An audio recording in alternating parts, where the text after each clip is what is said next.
Fala galera, voltamos para mais uma videoaula e agora nós vamos falar sobre o governo de Joseph Stalin, que governou a União Soviética de 1924 até 1953, certo? Só relembrando para vocês o que? Como que Stalin vai subir ao poder. E depois nós vamos falar das características do seu governo. Primeiro, ele era de uma família pobre, certo? E na juventude ele entra em contato com as ideias socialistas. Essas ideias socialistas, gente, elas vêm desde o final do século XIX. E não somente ele entra em contato com essas ideias, como ele também vai entrar no movimento trabalhista, né? E aí, com essa entrada no movimento trabalhista, ele vai começar a se envolver com os grupos ligados ao socialismo. Quem? Os bolcheviques, certo? Então ele vai estar envolvido naquele ensaio geral lá em 1905, ele vai estar envolvido com a Revolução em 1917 e a cada vez mais ele vai se fortalecendo dentro dos bolcheviques até se tornar o quê? O chefe do partido. Os bolcheviques, o partido bolchevique, com a Revolução de Lenin, ele vai mudar de nome, ele vai passar de Partido Bolchevique para Partido Comunista. E aí ele se torna o grande líder do Partido Comunista durante o governo de Lenin. E aí Lenin, ele em 1924, ele morre e há uma disputa interna para ver quem tomaria o poder. Na verdade, essa disputa ela vem antes, já quando o Lenin tinha infartado e ele já não estava mais conseguindo controlar as coisas, já começa a ter uma disputa interna para quem iria suceder Lenin. Quando ele morre, começa a ter uma disputa entre Stalin e Trotsky. Stalin, o líder do Partido Comunista, e Trotsky, o líder do exército, certo? Nessa disputa também tinham duas ideias diferentes. Stalin, ele defendia que o socialismo deveria se fortalecer primeiro dentro da União Soviética, para só depois ele ser expandido. E Trotsky já tinha uma outra ideia, ele tinha a ideia da revolução permanente, ou seja, ele defendia que era impossível um país capitalista, quer dizer, um país socialista, viver no mundo capitalista. Então era necessário que a revolução ela expandisse para os outros países. De que forma? Influenciando os trabalhadores dos outros países a fazer o quê? A mesma coisa, certo?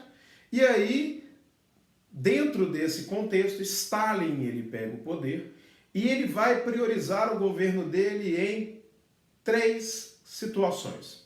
Primeiro numa questão econômica, depois numa questão de planificação e na segunda uma questão de perseguição aos seus opositores.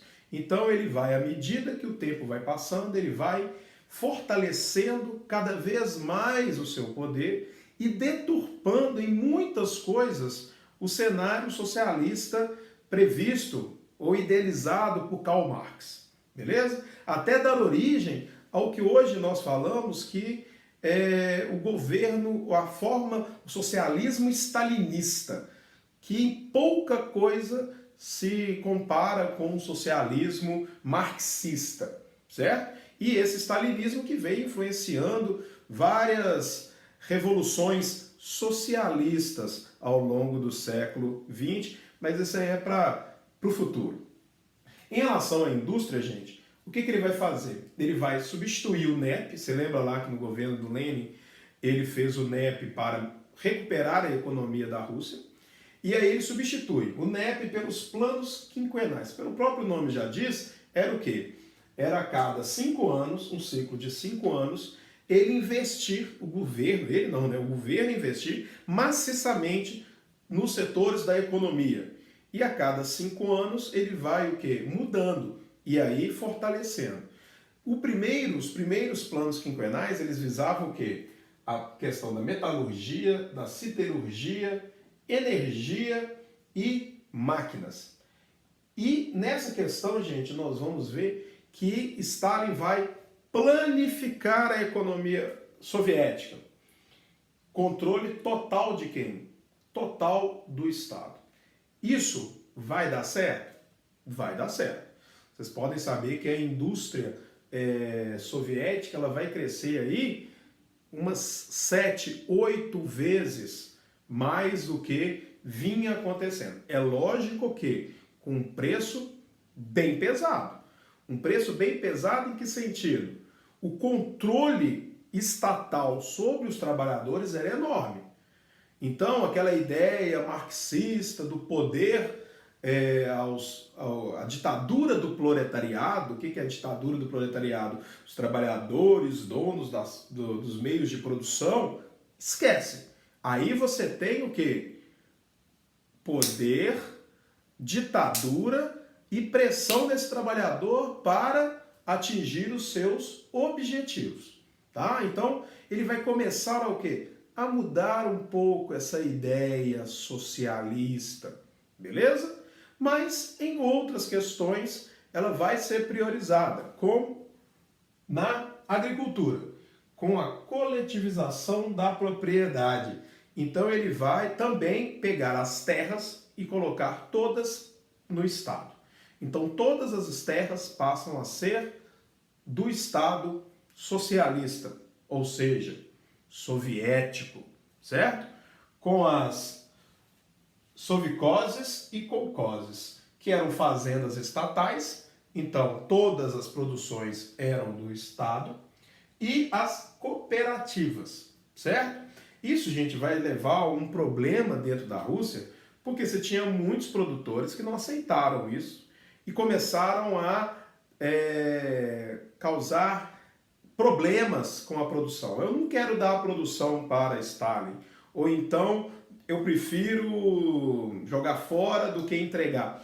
Isso, gente, vai levar durante um certo tempo a um período de grande fome na União Soviética e que, consequência, vai levar o quê? Também a muitas mortes. Mas depois, com o uso delicado de Stalin, ele vai o quê? Controlar isso tudo e vai coletivizar realmente o quê? A produção. Então, nas cidades com as indústrias ou no campo com a agricultura, a economia vai ser planificada e controlada pelo governo stalinista, ok?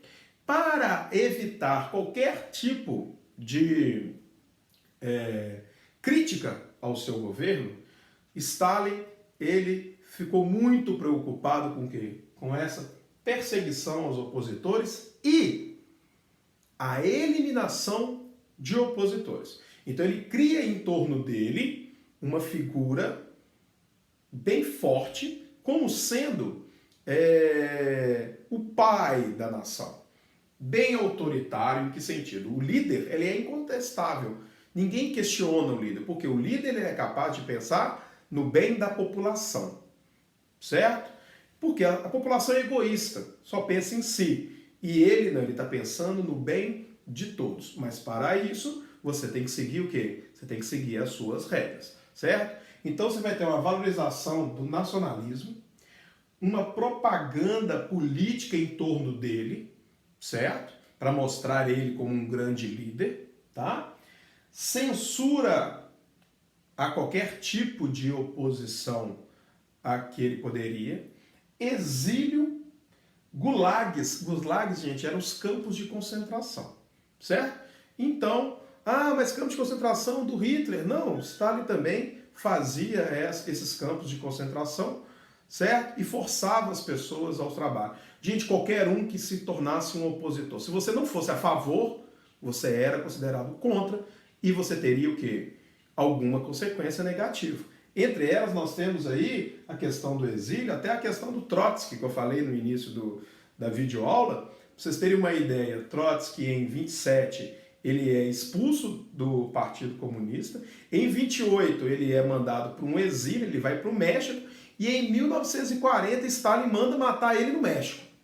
Por quê? Lá no México, ele continuava tendo participações políticas ou influenciando grupos da União Soviética. Stalin não pensa duas vezes e manda matar Trotsky lá no México. E morte, gente.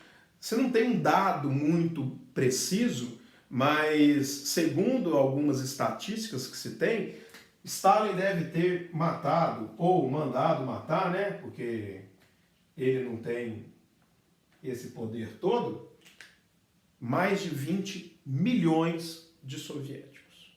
Então, o governo dele foi bem característico que autoritarismo, ditadura e planificação da economia.